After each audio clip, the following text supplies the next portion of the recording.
Make the ground shake.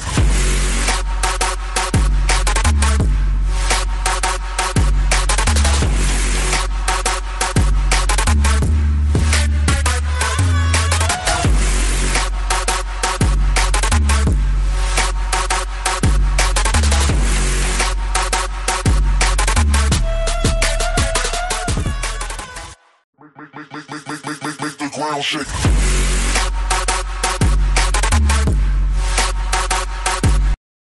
Am revenit la un nou videoclip. În videoclipul de astăzi vă arăt ce mi-am luat de curând. În primul rând, dacă m-am zis că vorbesc altfel sau... Da, să știți că sunt răcită și nici nu mai merg la școală. Este marți 10 și 35 de minute și eu filmez, dar... Da. Hai să vă arăt ce mi-am luat de curând. Mi-am luat acest portofel care se deschide așa. Și așa este.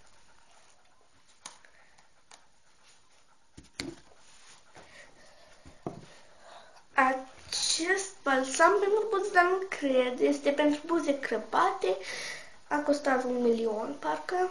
Și este de la Guinot, 100 de lei, dacă nu știți cum arăca 1.000.000.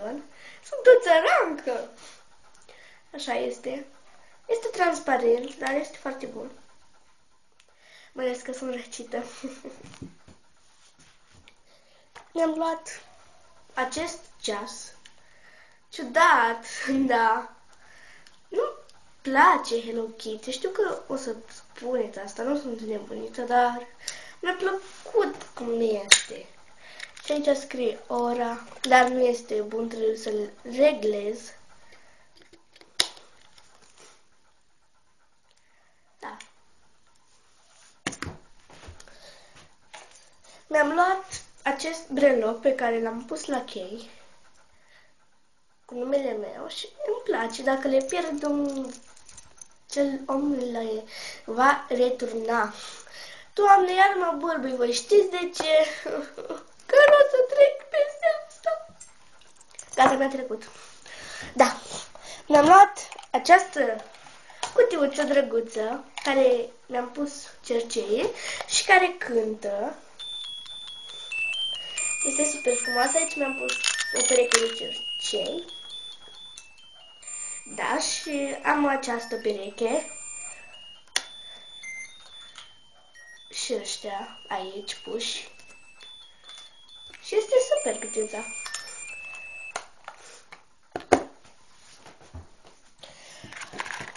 Aici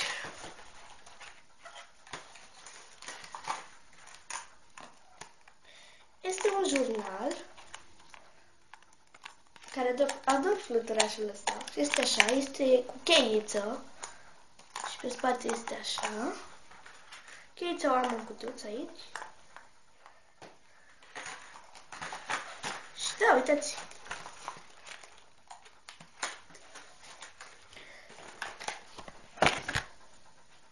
Ciudat o să vă pară ce mi-am mai luat, dar mi-a plăcut. Sincer, mi-a plăcut. Un ursuleț. Da, este foarte drăguț, îmi place cum este așa.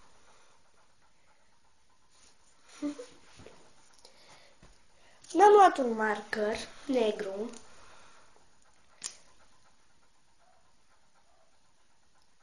Glumesc. Da.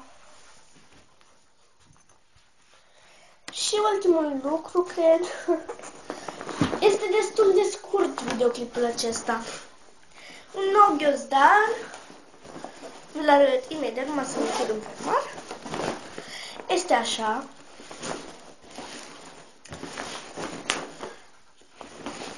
La fermoar îmi place cum este foarte mult. Este mai multe culori. Și da, este frumos așa, cred eu, nu? Da. Videoclipul este aproape terminat și vreau să vă anunț... Da, aștept întrebări și provocări și, da, scuzați finalul.